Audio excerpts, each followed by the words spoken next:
सदर ज़िया उल हक 12 अगस्त 1924 को जलंधर इंडिया में पैदा हुए।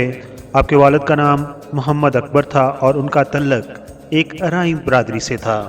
सदर ज़िया उल हक की एजुकेशन की बात करें तो आपने इब्तदाई तालीम जलंधर में ही हासिल की और फिर आला तालीम के लिए इंडिया के शहर दहलीज चले गए। जनरल ज़िया उल हक ने अपनी तालीम मुकम्मल करने के बाद फ़ौज में as a commission officer apply कर दिया और कामयाब हो गए। क्योंकि वो दूसरी जंग अजीम का दौर था, आपको फ़ौज की तरफ से बर्मन, मलाया, इंडोनेशिया वगैरह में ड्यूटी दी गई थी। 1947 में जब पाकिस्तान बना तो आपके वालिदैन भी जलंधर से पाकिस्तान टोबा टेक सिंह में आ गए। यही वजह थी कि ज़िया उल हक के बेटे एजाज उल हक अक्सर इलेक्शन टोबा टेक सिंह की ही सीट पर से लड़ते थे। पाकिस्तानी फ़ौज में 1964 में आपको लेफ्टिनेंट कर्नल का ओहदा मिला। पाकिस्तान की तरफ से आपको उर्दन के शाही फ़ौज का भी हिस्सा रहने का एजाज़ हासिल हुआ। ज़िया उल हक ने अपनी काबिलियत से बहुत जल्द तरक्की हासिल कर ली और आपको मई 1969 में आर्मर्ड डिवीज़न के पहले कर्नल और बाद में बहसीयत ब्रिगेडियर इंचार्ज बना दिया गया। सकूत डाका के बाद जब जुल्फ़िकार अली भुट्टो की हुकूमत पाकिस्तान में बनी तो उन्होंने अप्रैल 1975 में आपको लेफ्टिनेंट जनरल का ओहदा दे दिया और साथ ही कोर कमांडर भी बना दिया। फिर बाद में जुल्फ़िकार अली भुट्टो ने मज़ीद उन्हें अपनी मोहब्बत से नवाजा और उन्हें 1 मार्च 1976 को चीफ ऑफ आर्मी का ओहदा दे दिया। याद रहे कि सदर ज़िया उल हक को भी सुपरसीड करके ये ओहदा दिया गया था, यानी कि उनसे पहले कई एक जनरल मौजूद थे लेकिन उनको वो ओहदा नहीं दिया गया जिसके वो हकदार थे। 1977 में इंतखाबात हुए तो कौमी इत्तेहाद पार्टी ने कहा कि इलेक्शन में बुरी तरह धांधली हुई है और इसी सियासी मामलात की वजह से मुल्क के हालात काफ़ी ख़राब हो गए और भुट्टो की मुखालिफ पार्टियों ने मुल्कगीर एहतजाज करना शुरू कर दिया। जनरल ज़िया उल हक ने 4 जुलाई 1977 को 90 दिन के लिए मार्शल लॉ लगा दिया और अपने उस मार्शल लॉ को ऑपरेशन फेयर प्ले का नाम दिया। ये मार्शल लॉ 90 दिन के लिए लगाया गया मगर बाद में ऐसा ना हो सका।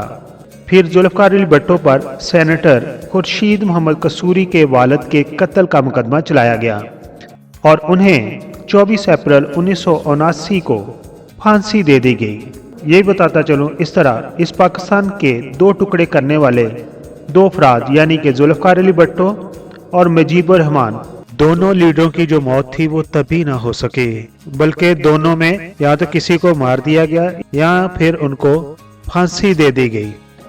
जुल्फ़िकार अली भुट्टो को 24 अप्रैल 1979 को खुर्शीद मोहम्मद कसूरी के वालिद के कत्ल में फांसी दे दी गई, जबकि बांग्लादेश में वज़ीर आज़म मुजीबुर रहमान को 15 अप्रैल 1975 को उनके घर में ही फायरिंग से हलाक कर दिया। यानी कि जब पाकिस्तान के 2 हिस्से हुए तो मुजीबुर रहमान तकरीबन 3 साल ही जिंदा रह सके जबकि भुट्टो तकरीबन 7 साल जिंदा रहे। जब भुट्टो को फांसी के तख्ता पर लटकाया गया तो महसूस ऐसे होता था कि दोनों मुल्कों की फौज इन दोनों सियासतदानों से खुश नहीं थी। फिर जब रूस ने दिसंबर 1979 में अफगानिस्तान पर हमला किया तो सदर ज़िया उल हक ने अपने लाहे अमल से रूस को वो अपना ख्वाब पूरा होने ना दिया जो वो सोच रहा था कि वो कराची तक पहुंचेगा और ऐसी स्ट्रेटेजी अपनाई कि रूस को अफगानिस्तान छोड़कर भी वापस जाना पड़ा। सदर ज़िया उल हक के दौर में ISI अपने अरूज पर थी। सदर ज़िया उल हक को सिखों से बहुत प्यार था और वो खालिस्तान तहरीक की भरपूर हमायत किया करते थे। आपके दौर में कश्मीर बॉर्डर पर इंडिया को 8 लाख से ज़्यादा फौज लगाना पड़ी थी जिससे इंडिया को इकोनॉमिकली बहुत बड़ा दचका लगा था। और मज़े की बात यह है कि तहरीक खालिस्तान की कमांड उस जनरल के हाथ में आपने दिलवाई जो कि सकूत डाका के वक़्त इंडियन आर्मी का जनरल रह चुका था। सदर ज़िया उल हक ने 26 अप्रैल 1984 को एक कानून भी पास किया जिसके तहत कोई कादियानी अपने आप को मुसलमान नहीं कह सकता। इससे पहले भुट्टो भी कादियानियों को दायरा इस्लाम से खारिज करार दे चुके थे। सदर ज़िया उल हक डॉक्टर कदीर को बहुत ज़्यादा पसंद करते थे।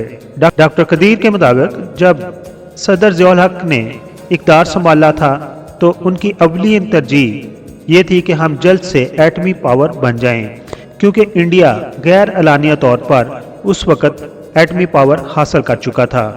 सदर ज़ियाउल हक अपने दौरे इक़्तिदार में 1 महीना के अंदर 2 दफ़ा एटमी प्रोग्राम पर डॉक्टर कदीर से ब्रीफिंग लेते थे। 10 दिसंबर 1984 का दिन पाकिस्तान के लिए खुशी का दिन था, लेकिन उस वक़्त ये खुशी सबके साथ बांटी नहीं गई थी, क्योंकि 10 दिसंबर 1984 को डॉक्टर कदीर खान साहब ने जनरल ज़ियाउल हक से मिलकर उन्हें बताया था कि सर हमने एटॉमिक पावर अचीव कर ली, यानी कि उसको हासिल कर लिया।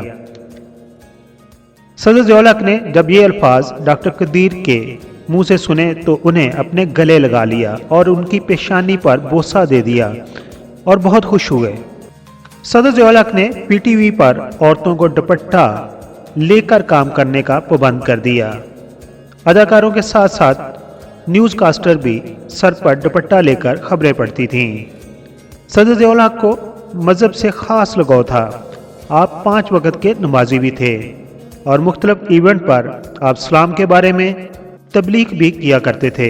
सदर ज़ियाउल हक को यह भी एजाज़ हासिल है कि वो मदीना मुनव्वरा 2 दफ़ा गए और उन्हें रोज़ा मुबारक के अंदर 2 दफ़ा सलाम पेश करने की भी इजाज़त मिली।